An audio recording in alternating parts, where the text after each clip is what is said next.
if you're a right-winger who ever hung a flag that said, don't tread on me, brother, this is the tyrannical government you were warning about, okay? And you think your enemy comes at you from the front? No, your enemy comes at you from the back, okay?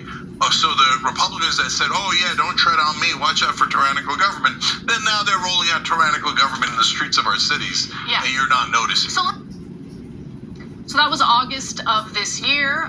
Let's hear what Tim Dillon just recently said about the issue of authoritarianism. I don't love this takeover of this militarized police. I don't love it. I do understand we have a crime problem in cities. I'm not blind to it. Somebody's got to deal with that. But it's got to be the cops, right? We don't need National Guard, or do we? I don't know that we do. All of the stuff that's happening right now, the militarized police, Palantir building the list. I don't love all of this. It seems like the precursor to the next thing. And the next thing might be much worse than this one. This country really does have a fascist kind of wet dream where they like the idea of the military so much.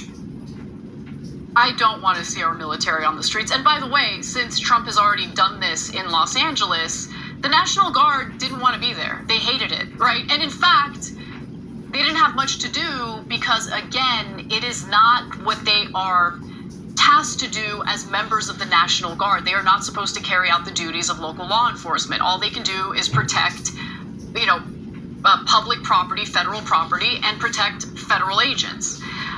But yeah, Jake, I mean, you and Tim Dillon are very simpatico on this issue. Yeah, and it makes sense because I bet you if you did polling, 60 to 80% of the country would land where Tim Dillon and I are. Well, in fact, there is some polling of residents in Washington, D.C., and looks like they agree with Dillon. About 8 in 10 D.C. residents oppose Trump's executive order to federalize law enforcement in the city. A measly 17% support it.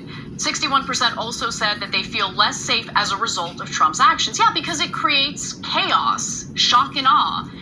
It's theater. It's more distraction from the Trump administration. Do I believe that Trump actually cares about people suffering from crime in Washington, D.C.? I don't. I do know that Trump desperately wants to stop taking jabs over his subservience to Israel and the fact that he engaged in a massive cover-up when it came to the Epstein files. So here you have it.